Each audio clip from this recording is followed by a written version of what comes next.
Faktor penyebab keberhasilan kebijakan ekonomi pada masa Orde Baru. Orde Baru adalah periode pemerintahan Indonesia yang berlangsung dari tahun 1966 hingga 1998 di bawah kepemimpinan Presiden Soeharto.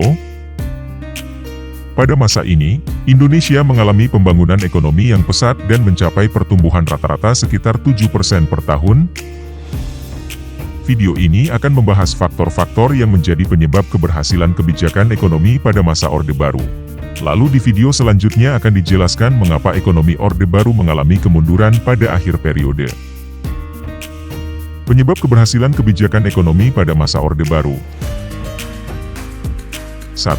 Stabilitas politik dan keamanan. Pemerintah Orde Baru berhasil menekan gerakan-gerakan oposisi dan menegakkan supremasi sipil atas militer. Hal ini menciptakan iklim yang kondusif bagi pembangunan ekonomi dan investasi. 2. Keterlibatan swasta dan asing.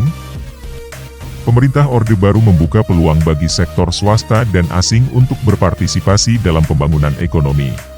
Pemerintah memberikan insentif dan kemudahan bagi investor swasta dan asing untuk masuk ke berbagai sektor seperti pertambangan, perkebunan, industri, perbankan, dan pariwisata.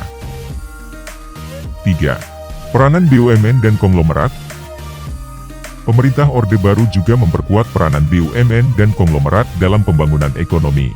BUMN diberikan hak monopoli atau preferensi dalam sektor-sektor strategis seperti migas, listrik, telekomunikasi, pupuk, semen, baja, dan perkapalan. Sementara konglomerat mendapat dukungan dari pemerintah dalam bentuk kredit murah, konsesi tanah, perlindungan tarif, dan akses pasar. BUMN dan konglomerat ini berkontribusi besar dalam pertumbuhan ekonomi Indonesia. Itulah faktor-faktor yang menjadi penyebab keberhasilan kebijakan ekonomi pada masa Orde Baru. Apakah ada yang pernah merasakan kebijakan di zaman tersebut?